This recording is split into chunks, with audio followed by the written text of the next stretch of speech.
Bonjour. Donc nous on va parler de la dépendance avec un petit peu trois points de vue un petit peu différents, puisque moi je vais plutôt m'intéresser au financement. Éric Dorison va présenter un petit peu ce qui peut se passer du point de vue de l'immobilier et de la dépendance, et puis enfin le point de vue du médecin François Piette. Donc c'est plus complémentaire que vraiment une discussion. Moi en fait que j'ai repris en fait les propositions en fait, sur lesquelles j'avais fini lorsque j'avais fait la présentation en mars à la CDC. Et avant de revenir sur les propositions, juste quelques faits que j'avais présentés plus longuement, mais qui permettent de démarrer un petit peu la discussion. Donc, a priori, il n'y a pas d'explosion de la population dépendante, mais une augmentation constante avec des moments d'accélération. Hein. On est plutôt sur une augmentation d'1% par an, donc il n'y a pas de catastrophe démographique, mais un coût conséquent pour les finances publiques. Ça, c'est pour limiter un petit peu tous les fantasmes qu'il peut y avoir autour de la population dépendante. Il y a le fait que la demande sociale en fait, de prise en charge peut évoluer beaucoup plus fortement que les composantes démographiques. Hein. C'est-à-dire que pour une dépendance donnée, la prise en charge aujourd'hui peut être beaucoup plus coûteuse qu'il y a 20 ans, parce qu'en fait, on considère qu'il faut un taux d'encadrement dans les maisons de retraite beaucoup plus élevé, qu'il faut la climatisation, etc. Il y a une certaine assurabilité de la prise en charge à domicile, ce qui n'était pas évident. On a un secteur de l'assurance privée qui est encore peu développé en termes de couverture du marché, puisqu'on est à peu près autour de 15% des plus de 60 ans, ce qui reste faible si on compare à la complémentaire santé. On a pourtant un produit d'assurance qui est apprécié des classes populaires et des classes moyennes, donc qui a vocation à devenir plutôt un produit de masse. Et enfin, des possibilités de substitution capital-travail dans le secteur de la prise en charge. Donc ça, c'était en fait les conclusions de la présentation qu'on avait faite avec Alain au mois de mars. Et donc là, j'ai résumé en fait les propositions. Donc la première proposition, je crois, c'est vraiment l'urgence de réformer. Réformer à la fois l'assurance dépendance pour sortir en fait de l'attentisme à la fois de la part des assureurs qui attendent un petit peu la nouvelle donne institutionnelle pour lancer des nouveaux produits, de la prévention, etc. Mais aussi un attentisme assez fort de la part des particuliers qui attendent en fait de savoir quel sera vraiment le dispositif public final avant de souscrire un contrat d'assurance ou d'acheter un studio ou de constituer une épargne, enfin de mettre en place une stratégie de couverture par rapport aux risques financiers de la dépendance. Et réformer donc permettrait de donner davantage de lisibilité aux acteurs afin qu'ils puissent prendre leurs décisions en toute sérénité. C'est vrai qu'on a aujourd'hui des gens qui se disent « Oh ben moi je ne m'assure pas parce que ça se trouve l'État va tout prendre en charge ». Enfin, peut-être qu'ils se trompent dans leurs anticipations, mais ils disent peut-être que l'État va tout prendre en charge, donc ça ne sert à rien de m'assurer aujourd'hui, et peut-être que ça ne servira à rien demain, donc je préfère attendre. Et ça, je pense que c'est une situation, puisque ça fait plus de 5 ans qu'on parle de la réforme de l'assurance dépendance, je pense que c'est une situation qui est vraiment pas bonne en fait pour prendre en charge ce risque. Dans la deuxième proposition, en fait, j'essaie de voir un petit peu les avantages et les inconvénients d'une assurance dépendance obligatoire. Alors, dépendance obligatoire, qu'elle soit à limite publique ou privée, peu importe. Là, pour l'instant, on s'intéresse vraiment à l'assurance dépendance obligatoire. On a 3 arguments. On a un premier argument qui est un argument paternaliste, c'est-à-dire qu'on force les individus à être prévoyants. On a un autre argument qui est l'argument de l'antisélection, c'est-à-dire que si tout le monde s'assure, on est sûr que les mauvais risques ne vont pas être plus présents dans les portefeuilles assurés que la moyenne de la population. Et puis ça permet de solvabiliser la demande et donc, in fine, d'inciter les industriels, disons, à investir dans le secteur de la prise en charge et donc, in fine, diminuer le prix de la prise en charge. Dans les inconvénients d'une assurance obligatoire, on a le fait que 57%, ça c'est les derniers sondages des Français, sont contre une assurance privée obligatoire. Et en effet, si on met une assurance obligatoire, on peut aller à l'encontre des préférences individuelles. J'ai montré dans un papier avec Franck Bien et Arnold Chassagnon que certains individus peuvent rationnellement décider de ne pas s'assurer parce qu'ils estiment que quand ils seront dépendants, que leur vie sera finie et qu'ils n'ont aucune envie de transférer de la richesse à cet individu âgé, dépendant, qui ne les intéresse pas du tout en fait. Et enfin, le troisième argument qui est contre, c'est que ça peut désinciter les enfants à s'occuper de leurs parents et ainsi à aller à l'encontre des solidarités familiales. Mais bon, on voit quand même que les arguments qui plaident pour une assurance dépendance obligatoire sont quand même plus forts, disons, a priori, que les inconvénients d'une assurance obligatoire. Mais bon, c'est pour discussion. Dans la proposition 3, je crois que ce qui est important, et ça plusieurs rapports l'ont montré, notamment la commission Fragonard, auquel j'ai participé, c'est le fait qu'à ressources constantes, il est important de concentrer l'aide sur ceux qui en ont le plus besoin. Alors ceux qui en ont le plus besoin, c'est à la fois les plus dépendants et c'est aussi les plus démunis. En effet, on pourrait revoir les plafonds d'aide aux plus dépendants en augmentant le plafond pour le GIR 1, quitte à diminuer un petit peu ce qu'on donne au GIR 4. Alors, parce que quand on est vraiment dans un GIR 1 avec un Alzheimer, etc., on a vraiment un coût de la prise en charge qui est très élevé, alors que c'est vrai que dans le GIR 4, bon, c'est quand même beaucoup plus difficile de voir si on est vraiment dépendant ou si il y a un petit peu d'opportunisme. Alors, peut-être GIR, c'est le GIR 1, oui, c'est là où on est le plus dépendant. Voilà, les GIR 1, c'est quand on est vraiment le plus dépendant, et le GIR 6, c'est quand on est quasiment autonome. Donc le GIR 4, on parle des fois de dépendance légère quand on parle de GIR 4. Alors ce qui peut aller à l'encontre de cet argument-là, c'est le fait que si on prend en charge en GIR 4, ça sert de prévention aussi. Et donc ça peut diminuer, in fine, le risque de tomber en GIR 1. Mais bon, c'est des choses qui sont encore en discussion. Un deuxième point qui me semble important, c'est conditionner davantage le niveau de l'APA versé au niveau de revenus et de patrimoine, pour en fait ne plus avoir une aide, parce que aujourd'hui, quand on regarde en fait le niveau d'aide publique, donc en ordonnée et qu'en abscisse, on a le niveau de revenu des personnes, on a vraiment une courbe en U, c'est-à-dire que les plus démunis sont relativement bien pris en charge, et puis au niveau des classes moyennes, ça diminue, et puis ça remonte en fait pour les plus hauts revenus avec tout ce qui est aide fiscale, etc. Et je pense que ce qui est important, justement, c'est de lutter contre cette courbe en U qui fait qu'on a vraiment le cœur de la population, c'est-à-dire classe populaire, classe moyenne, qui reçoit relativement peu d'aide, en fait, par rapport aux autres classes de la population. Dans la proposition 4, je pense que... Alors ça, c'est une proposition que je défends, mais je pense que c'est important de ne pas faire peser le financement donc, de l'aide publique uniquement sur les jeunes via le travail. C'est-à-dire que c'est vrai que quand on a parlé en fait du financement de la dépendance, on a parlé du lundi de Pentecôte qui était travaillé, on a parlé d'une augmentation possible des cotisations sociales. Ce qu'il faut bien voir, c'est que ce type de mesure ne fait qu'augmenter le coût du travail, ce qui nuit à notre compétitivité, mais c'est surtout que ce type de mesure en fait fait que le financement de la dépendance ne pèse que sur les jeunes, entre guillemets, c'est-à-dire ceux qui travaillent. Or, je pense que ça a été rappelé ce matin, il existe en France un fort déséquilibre entre générations dans la répartition des richesses. Je renvoie aux travaux de Chauvel et d'André Masson. Et c'est pour ça que je pense que le financement de la dépendance ne doit pas peser uniquement sur les jeunes via le travail, mais qu'on peut utiliser d'autres mécanismes, comme par exemple aligner la CSG des retraités sur celle des actifs, financer davantage la dépendance via la CSG, qui porte sur le travail mais aussi sur le capital, et puis qui est un impôt beaucoup plus indolore, taxer par exemple davantage les successions, puisqu'on sait que les patrimoines ont énormément augmenté dans les 30 ou 40 dernières années. Les travaux de Piketty parlent ils ont été multipliés quasiment par 6, je crois, dans les 40 dernières années. Et aussi, par exemple, taxer davantage les plus-values immobilières qui profitent en général davantage aux seniors, disons, plutôt qu'aux plus jeunes. L'idée ici, c'est de ne pas uniquement donc, faire peser le financement de la dépendance sur les jeunes actifs, mais aussi sur les seniors plutôt aisés. Et ça, je pense que ce rééquilibrage est important. Et ça renvoie, en fait, de manière plus générale, au fait de financer la protection sociale par la CSG davantage que par les cotisations sociales, qui est un débat d'actualité. Ça, c'était pour la proposition 4. Pour la proposition 5, je parle de tout ce qui est donc le secteur des gérontechnologies. On a en effet des besoins humains importants pour la prise en charge. On a des difficultés de recrutement aujourd'hui dans le secteur de la prise en charge en raison de la disparition progressive du vivier traditionnel de recrutement, qui était des femmes entre 35 et 50 ans sans diplôme. Et ce type de population tend à disparaître, alors tant mieux, puisqu'elle se forme. Mais du coup, on a des problèmes de recrutement pour les aides à domicile et pour les personnels de maisons de retraite. Je fais le lien là, avec le séminaire sur l'immigration présenté tout à l'heure.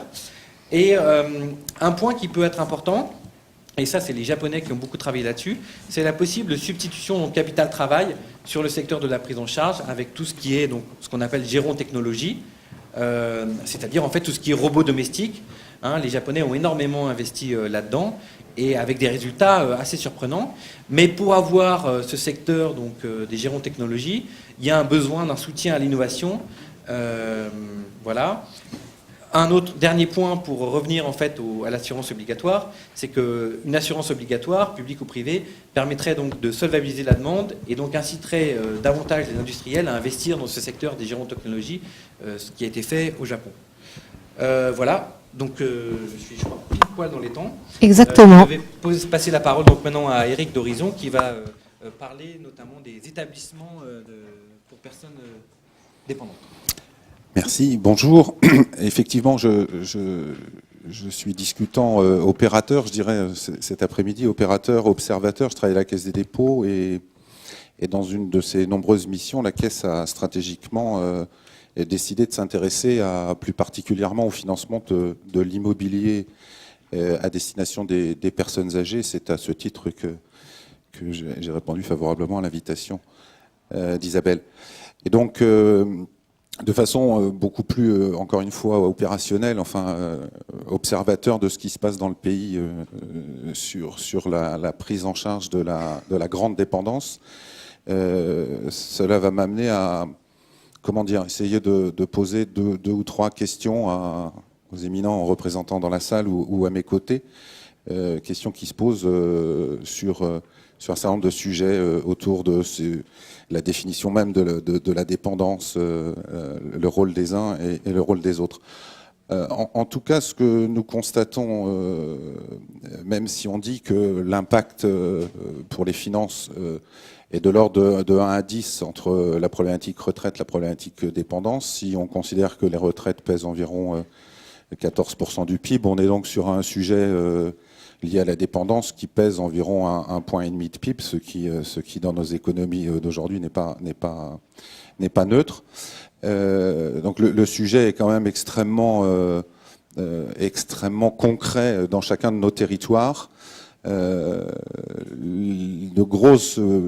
je parle à côté d'un gériatre qui précisera vraisemblablement bien mieux les choses que moi, mais les choses évoluent très très vite ces dernières années en matière de dépendance. Et en tout cas, ce qu'on constate aujourd'hui, c'est que l'entrée en institution médicalisée se fait à une moyenne d'âge de l'ordre de 85 ans. Ce qu'on note également, c'est que demain, en 2020, plus de 2 200 000 de nos compatriotes seront dépendants. Un peu plus d'1 300 000 devraient être atteints de la maladie d'Alzheimer.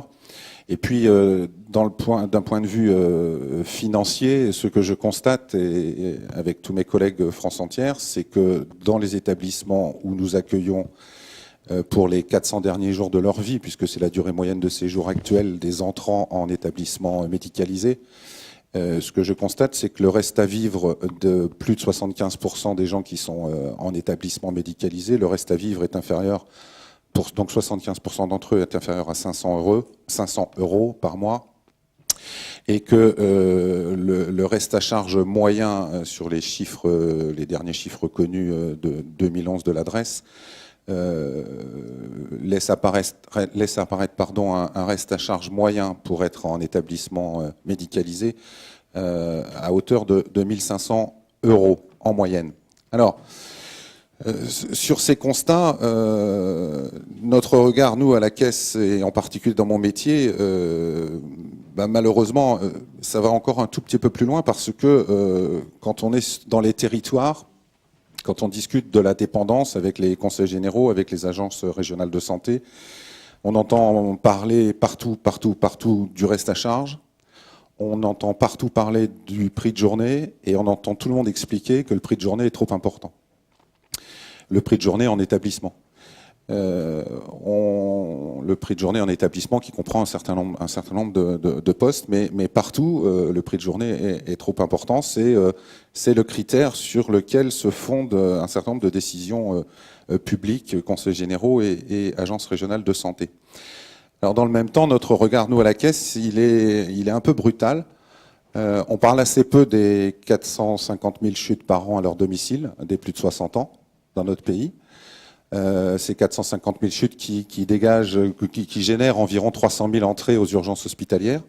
Et puis surtout qui font 9 600 morts par an dans le pays pour les plus de 60 ans.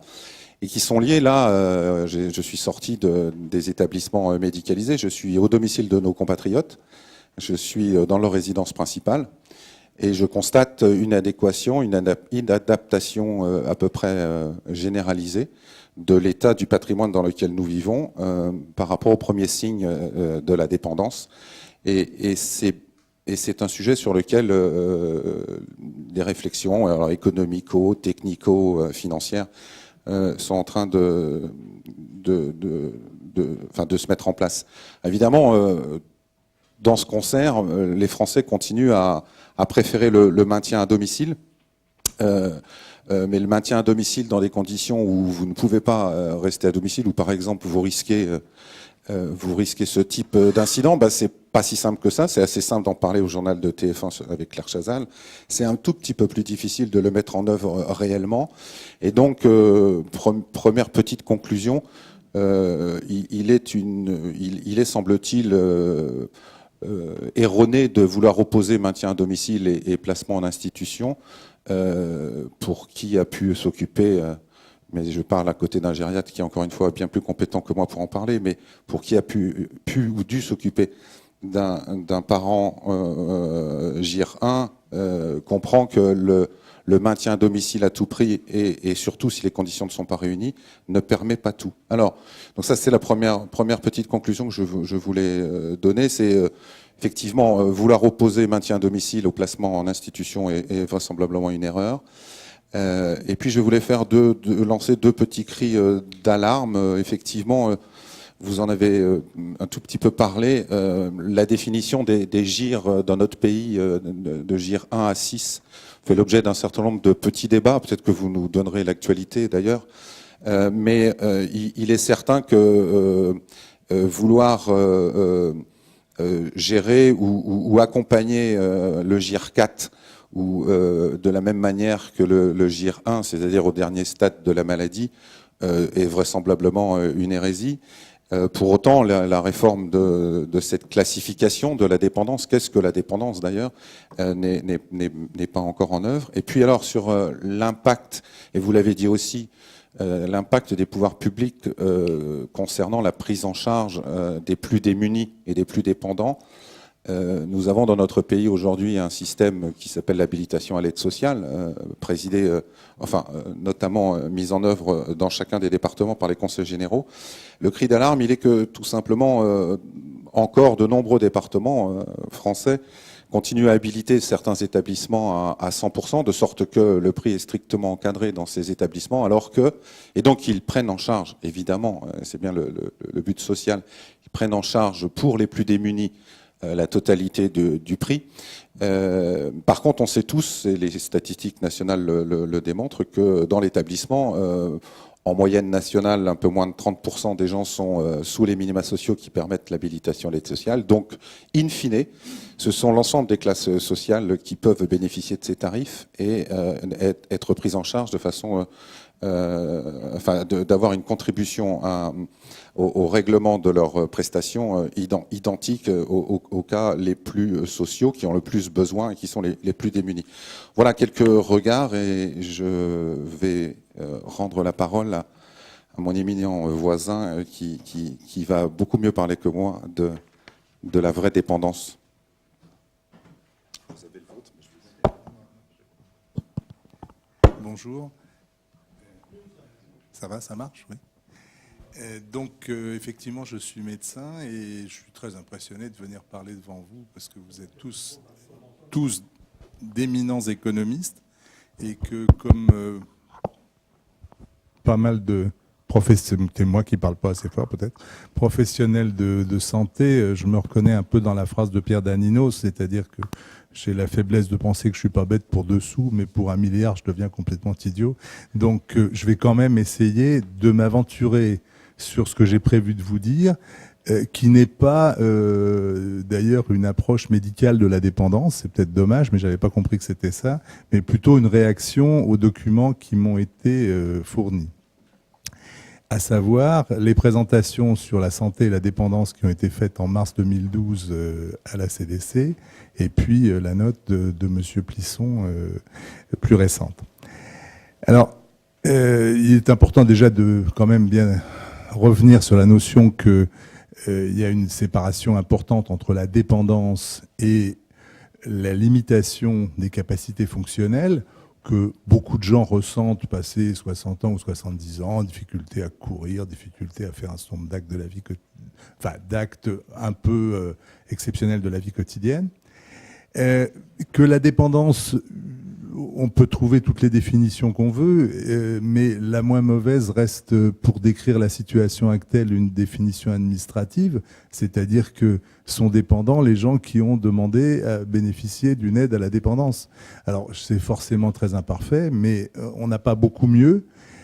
Évidemment, ça dépend de la législation et de la réglementation en vigueur, et donc c'est difficile de faire des comparaisons internationales ou des comparaisons historiques.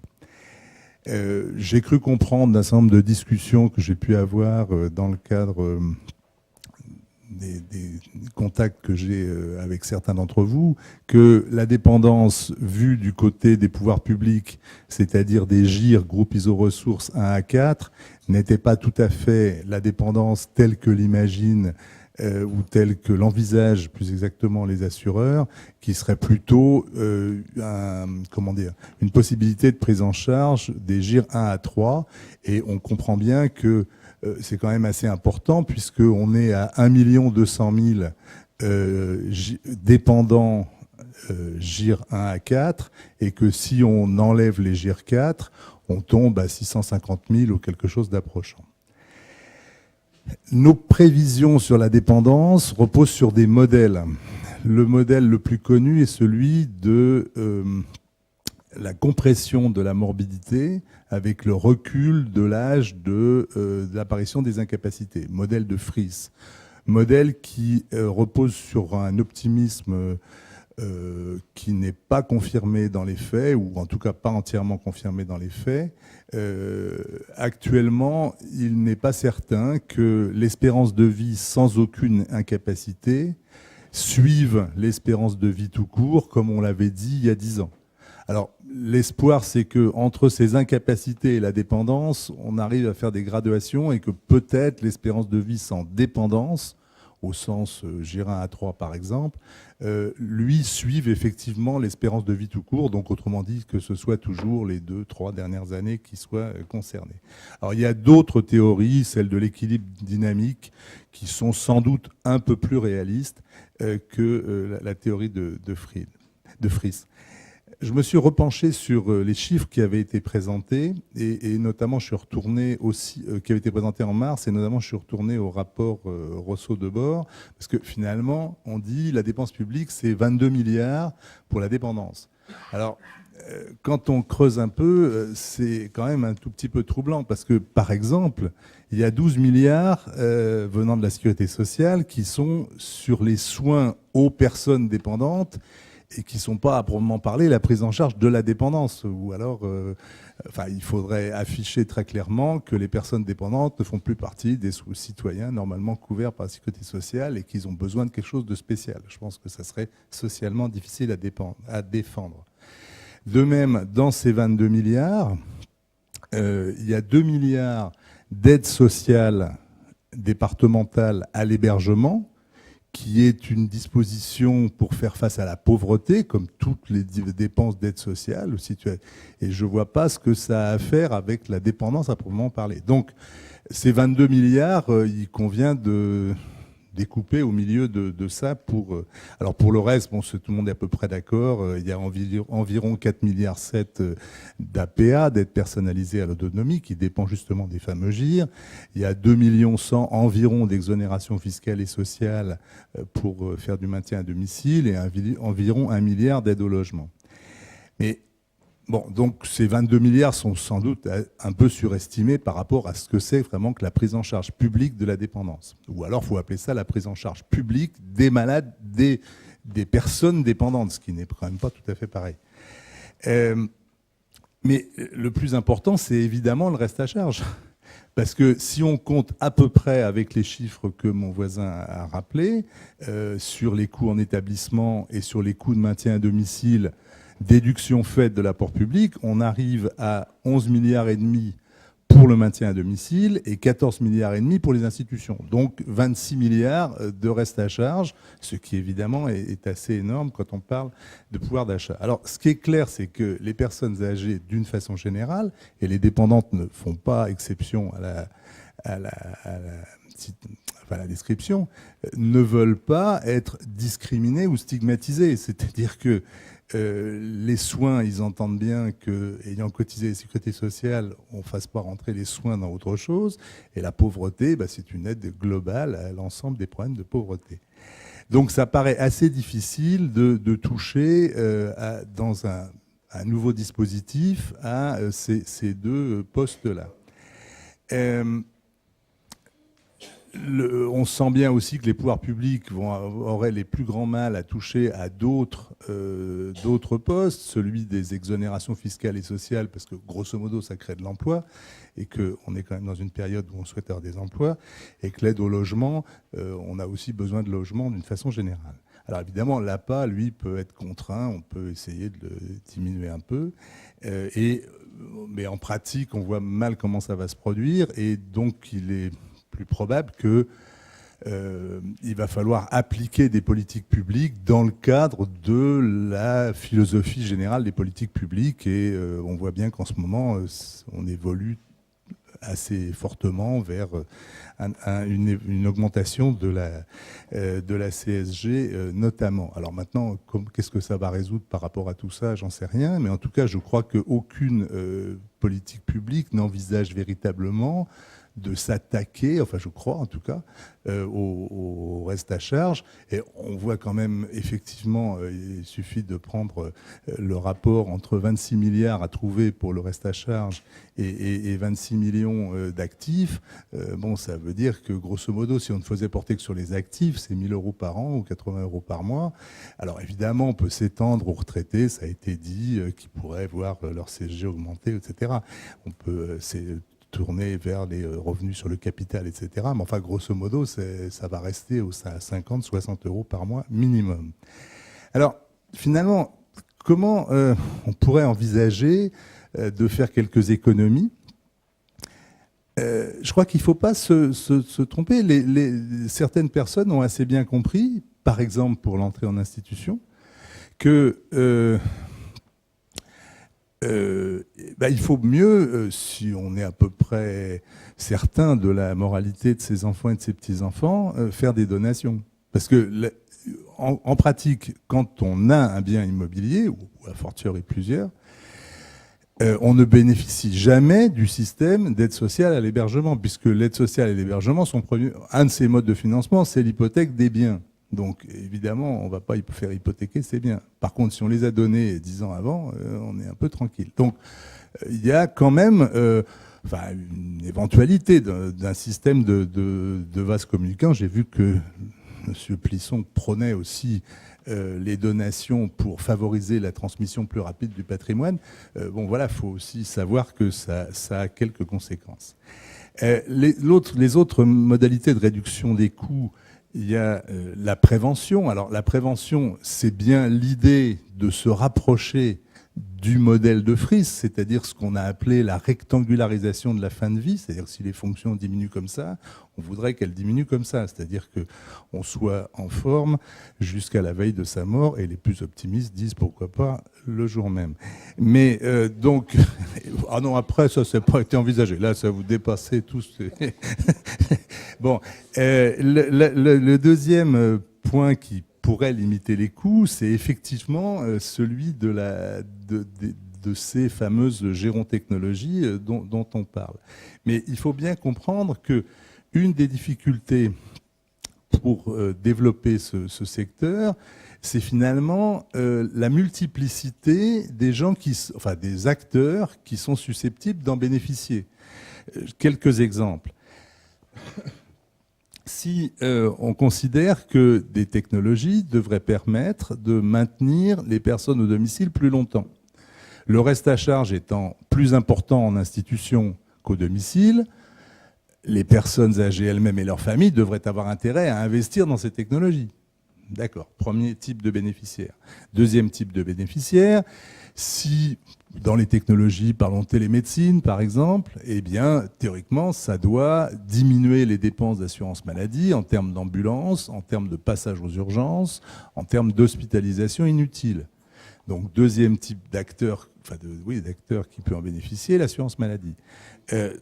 Troisième type qui pourrait en bénéficier, il y a une certaine robotisation des tâches qui permet de faire à des robots un certain nombre de choses au domicile. Sans aller dans des choses très compliquées, un aspirateur robot permet à l'aide ménagère de ne plus passer l'aspirateur, enfin, pour faire simple. Donc moi j'aime assez cette formule, les aides ménagères devraient faire autre chose que de faire du ménage.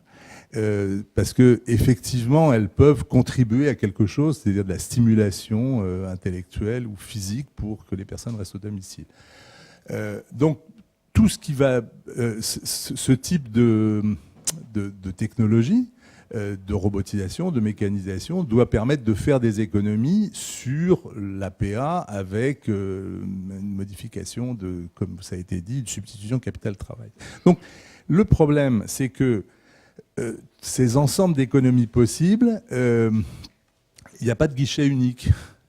Donc, finalement, soutenir les innovations dans ces domaines, ça veut dire aux innovateurs, vous devez aller chercher de l'argent pour développer votre système, mais oui, mais alors l'assurance maladie, et puis les départements pour la PA, et puis les associations, etc., fonctionnent comme le système de la patate chaude. C'est-à-dire que s'il y en a un qui paye, on verra ce qu'on peut faire, mais tant qu'il n'y en a pas un qui a payé, j'y vais pas. Donc, en pratique, cette absence de guichet unique ne facilite pas l'innovation, enfin, ou tout au moins ne facilite pas, non pas l'innovation, mais le modèle économique qui permet cette innovation. Donc, après, moi, j'avais réfléchi un tout petit peu à un certain nombre d'aspects qui ont été déclinés sur pourquoi le marché des assurances non obligatoires ne décolle pas plus que ça. Si c'est obligatoire, c'est un autre problème. Mais je veux dire, ma conclusion essentielle, alors, en tant que professionnel de santé, c'est bien effectivement que les acteurs économiques veuillent bien participer aux actions qui risquent de diminuer les coûts. Et je vous dis, j'en cite essentiellement deux, la prévention et les gérants technologie. Je vous remercie.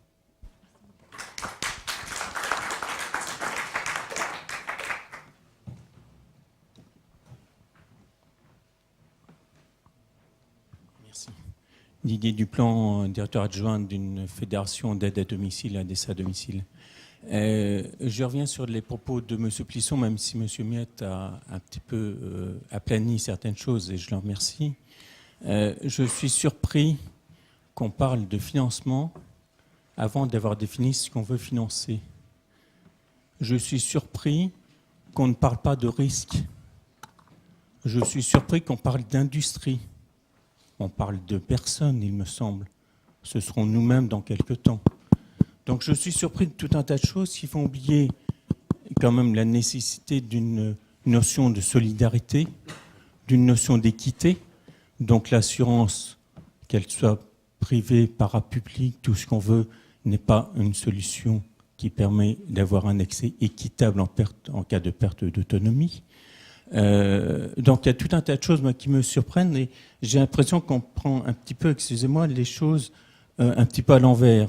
Quand dans votre note vous parlez de palliatif de financement, je suis excessivement surpris. Quand j'entends que vous dites les jeunes n'ont pas à financer, et ce qu'on a exclu de l'assurance maladie, les jeunes, sous prétexte qu'ils ne seraient malades qu'après, plus particulièrement en tout cas, après un certain âge.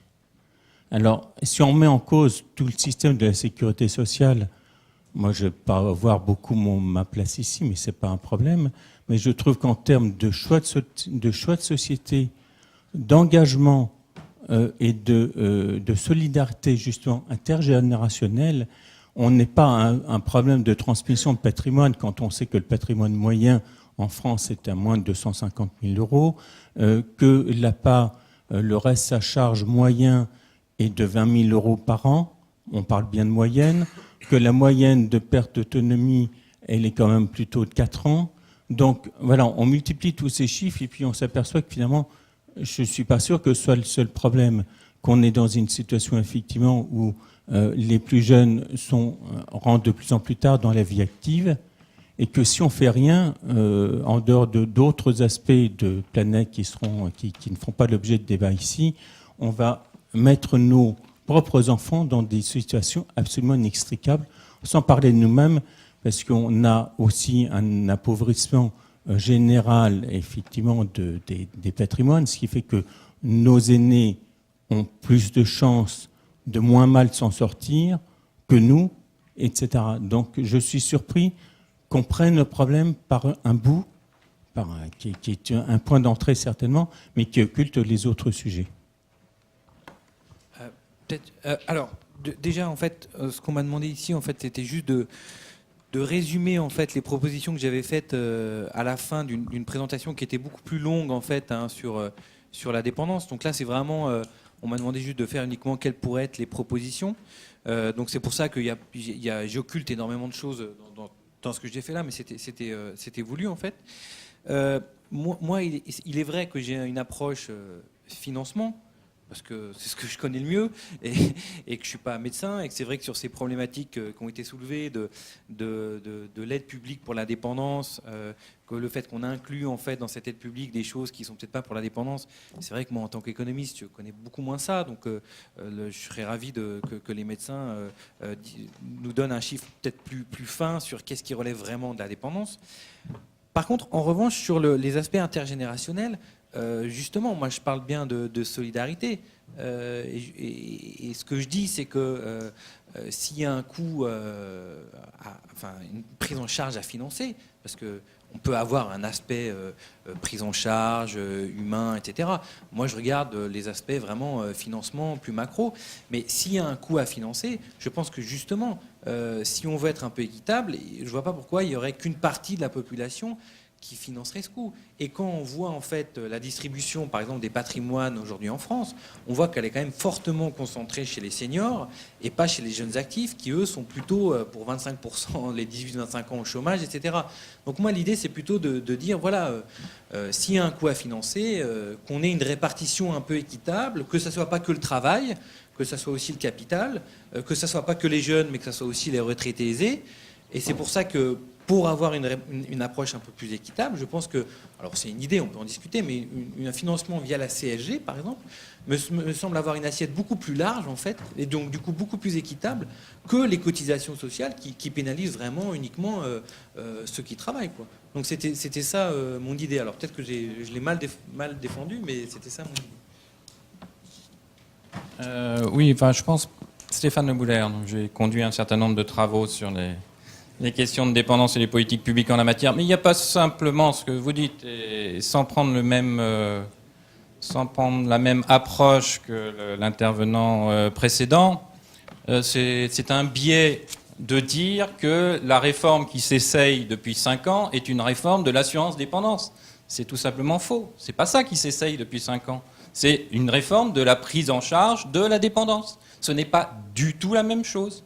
La question de l'assurance dépendance n'a pas réussi à émerger comme un certain nombre d'interlocuteurs voulaient la faire émerger depuis 5 ans, tout simplement parce qu'elle n'apportait pas de réponse satisfaisante au problème global de prise en charge de la dépendance. Ces problèmes, ils sont connus et il ne faut pas les minimiser. Il y a les effets démographiques, il faut bien distinguer selon les périodes. Il y a l'effet de gamme dont vous avez parlé un peu trop vite. L'effet de gamme est massif.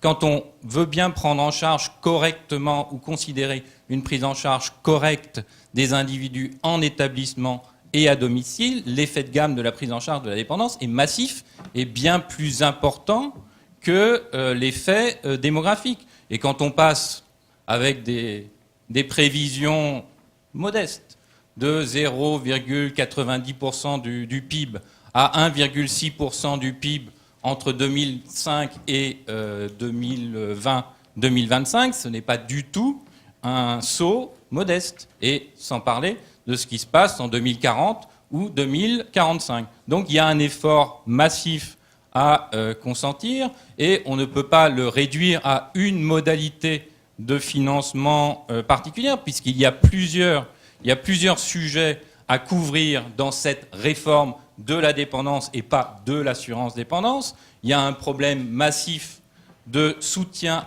à domicile de qualité, puisque on sait très bien que le pouvoir d'achat de l'APA, depuis qu'elle a été mise en place il y a 10 ans, ce pouvoir d'achat s'est dégradé. Donc la capacité à payer des heures de qualité depuis 10 ans s'est dégradée, alors que ce n'est pas la situation pour ce qui est des personnes prises en charge. Donc dégradation de la prise en charge. En établissement, il y a un problème massif de reste à charge qui nous a été exposé, 1 500 € de reste à charge pour une retraite moyenne des personnes âgées femmes, puisque ce sont elles qui sont majoritairement à ces âges-là en établissement, est quelque chose d'absolument phénoménal. Donc il y a ce problème-là, il y a un problème massif de péréquation territoriale. Tout ça n'est absolument pas couvert par une problématique d'assurance dépendance. Et encore une fois, c'est parce que cette problématique d'assurance dépendance n'a pas répondu au problème que ceux qui voulaient l'imposer dans le débat depuis 5 ans n'ont pas réussi à l'imposer. Et c'est pour ça, c'est parce qu'ils n'ont pas réussi à imposer l'assurance dépendance qu'ils ne se sont pas intéressés à cette réforme depuis 5 ans. Il faut dire les choses. Et la vérité, c'est ce que me dit M. Piette, c'est qu'il y a un problème de régulation, de financement global qui est intéressé à faire des économies en termes de prévention ou à faire une meilleure régulation dans le système. Effectivement, vu la diversité, la disparité, la dispersion des acteurs, pas grand monde n'est intéressé à réduire les coûts. Il y a ces problèmes, il y a des problèmes d'incitation microéconomique, tout bête, il y a des problèmes de partage patrimoniaux au sein des familles, ça c'est très important, mais il faut regarder de près ce qui se passe, et un certain nombre de mesures qui ont pu être envisagées depuis 5 ans ne prenaient pas en compte concrètement ce qui se passe concrètement au sein des familles. Et ce que disait M. Piette sur les transmissions précoces de patrimoine, oui, c'était un échappatoire direct à ce que les pouvoirs publics, au cours des dernières années, essayaient de mettre en place en termes de mesures. Il y avait de l'optimisation socio-fiscale de base qui, de fait, discréditait les mesures qui étaient envisagées par ailleurs. Donc, il faut faire très attention quand on parle de ces questions de prise en charge de la dépendance à l'utilisation d'un certain nombre de concepts de base de l'économie et un certain nombre de concepts que je connais par ailleurs, mais qui dysfonctionnent plus qu'ils ne fonctionnent bien souvent quand on parle de ces sujets-là. Merci. Peut-être une autre intervention. Michel Dupuis-Dobé, je suis assureur. Moi, il y a quelque chose qui m'a plu dans 3 interventions, c'est d'entendre parler de prévention. Parce que je crois que ça serait bien d'englober dans la réflexion sur cette question de dépendance toutes les réflexions qu'il peut y avoir en amont sur la prévention. On le sait bien, on est en train de parler de dépenses supplémentaires dans un pays qui commence à devenir un peu exsangue, et je pense que pour limiter la dépense doit être un des premiers, disons, moteurs de ce qu'on peut faire. Et je pense qu'à partir de là, par exemple, ce que souhaitent les gens, c'est vrai, à 97%, je me rappelle du colloque de mars, ils souhaitent rester chez eux.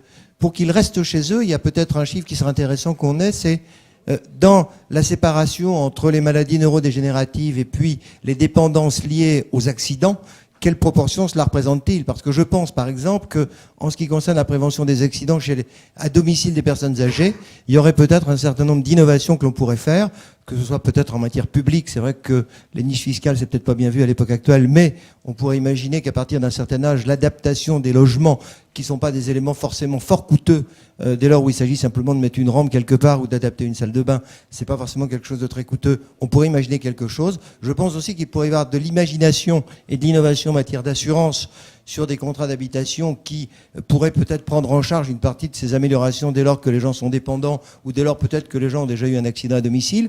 Et je pense qu'à partir de là, on pourrait peut-être en tout cas limiter une partie du coût, parce que si on limite le coût, derrière, le financement est plus facile.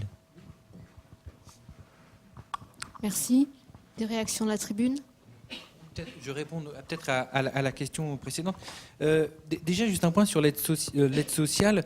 Ces phénomènes en fait où on donne tout aux enfants pour ensuite bénéficier de l'aide sociale qu'on observe beaucoup aux États-Unis. En théorie, en France, c'est quand même plus compliqué puisqu'il y a quand même l'obligation alimentaire des descendants. Donc, il se trouve qu'elle n'est pas toujours récupérée. Mais en théorie, si je donne à mes enfants et que mes enfants sont riches, avant de bénéficier de l'aide sociale, le département va regarder si mes enfants peuvent me financer. Donc, si c'est appliqué, je sais que ça ne l'est pas toujours, mais si c'est appliqué, on ne devrait pas avoir ce genre de phénomène en France. Contrairement aux États-Unis où ça c'est massif. Par rapport à ce que vous avez dit sur... alors, je suis tout à fait d'accord avec vous en fait. L'assurance, c'est... En fait, on reprend ce terme parce que pendant 5 ans, on nous a parlé de la réforme de l'assurance dépendance et aujourd'hui, on reparle encore, là j'ai vu un article là, de la ministre en charge, elle parle encore de la réforme de l'assurance dépendance.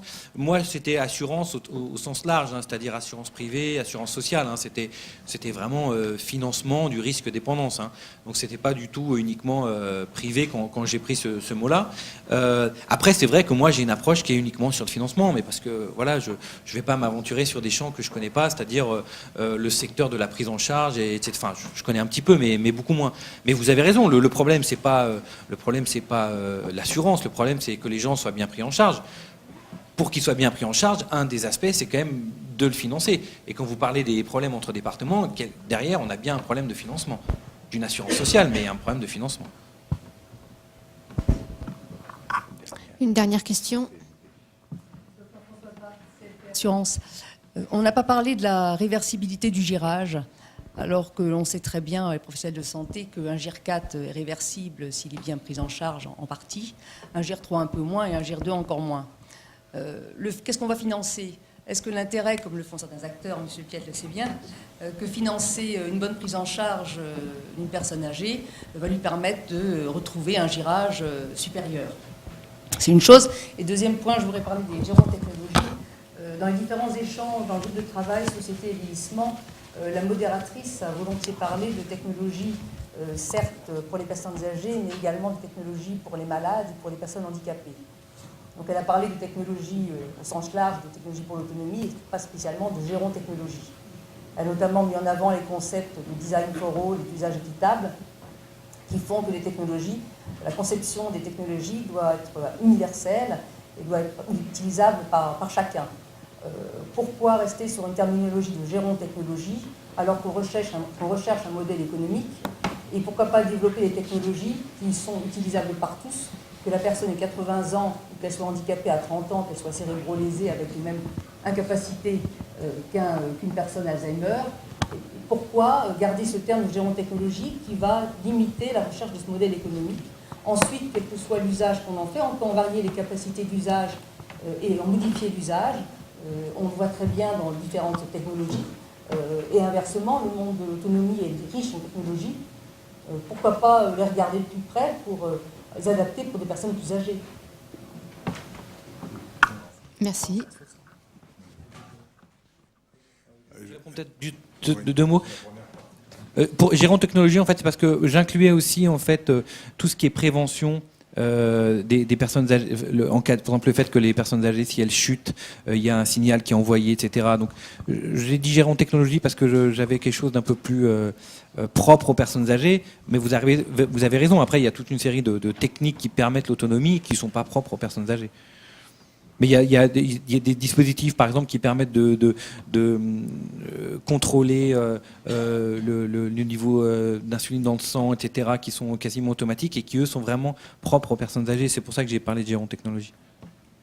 Alors, je voudrais juste m'expliquer sur ce terme gérontechnologie. D'abord, les groupes auxquels j'appartiens s'appellent toujours technologie pour l'autonomie et gérontechnologie. Alors, comme c'est un peu long, on essaye de... Bon. Vous m'accorderez que les exemples que j'ai pris, la télémédecine qui s'applique à toutes les maladies chroniques, l'aspirateur robot que vous utilisez peut-être d'ailleurs, sont des technologies sinon pour tout le monde, en moins pour beaucoup de monde. Là où je suis plus tout à fait d'accord, c'est sur le transfert technologique depuis le monde du handicap vers le monde des personnes âgées dépendantes. Parce que je crois qu'il y a des différences peut-être aussi importantes que ce qui les rapproche. Il y a des choses qui les rapprochent, bien évidemment. Mais la demande des personnes handicapées adultes est une demande assez spécifique. Ils veulent être autonomes, ils ne veulent ne dépendre de personne, ils veulent à la limite qu'on ne voit pas leur handicap, et ils sont prêts à investir avec des aides qui sont, on peut les juger insuffisantes, mais enfin qui sont substantielles. Ils sont prêts à investir sur une technologie pour 20 ans. Ça n'a pas grand-chose à voir avec la demande des personnes dépendantes qui veulent une technologie pour les aider, mais qui veulent aussi de la présence humaine. Donc il y a déjà un balancement. Et qui ne savent pas s'ils seront encore dans les mêmes conditions dans un an. Donc qui veulent quelque chose de plutôt low cost, plutôt en location. Enfin, vous voyez, je veux dire, et en plus, bon, je veux dire, si vous prenez les robots d'assistance pour paraplégiques ou tétraplégiques, il n'y a pas d'adaptation possible à quelqu'un qui, enfin, difficile en tout cas, à quelqu'un qui marche mal. Donc, je pense qu'il ne faut pas, mythifier sur l'avantage qu'il y aurait à tout faire ensemble. En plus, le monde des handicapés adultes est un monde qui a sa propre structuration, qui est complexe mais qui existe, ses propres modalités de financement dont ils sont très jaloux, et à juste titre, je comprends. Et c'est pas le même monde, franchement. Hein. Ce qui notait, c'était le besoin d'une labellisation de ces technologies et de les mettre à disposition du public, qu'il soit connaisseur ou pas, qu'il en fasse usage, et déjà que les professionnels, les appétences dans ce secteur, puissent en avoir connaissance, les aidants aussi, bien évidemment, pour pouvoir être peut-être novateur demain. Alors peut-être qu'un acteur qui cible une population plus jeune va être innovant pour une personne plus âgée. Mais donner l'information et délivrer l'information sur les technologies à tous est moteur d'innovation plus large que de rester sur un public de connaisseurs des 60 ans et plus. Ensuite, les professionnels jouent leur rôle aussi dans ce cadre-là. On est là pour conseiller. Je pense que vous avez touché à demi-mot d'un point très très important. Il y a de l'innovation qui est nécessaire. Il y a un énorme besoin de communication parce que on peut faire des innovations si on se trouve avec des personnes âgées qu'on peut pas informer parce qu'il n'y a pas de canaux d'information connus, des aidants qui disent ah bah oui mais avec ça l'aide ménagère va plus rien faire, elle va se tourner les pouces, parce que c'est quand même ça qui est dans les mentalités. Et puis des aidants, des aides ménagères ou auxiliaires de vie qui savent pas ce que c'est que ces technologies et qui disent ah ben ça c'est pas pour moi. Je veux dire, tant qu'on est dans cet état d'esprit collectif, ça va être difficile. Et donc le gros travail, je crois, est un travail de formation. On va essayer de s'y atteler. Merci infiniment à tous. Je vous propose maintenant une pause pour se retrouver à 17h sur la question de l'impact du vieillissement sur les marchés du logement. Merci beaucoup.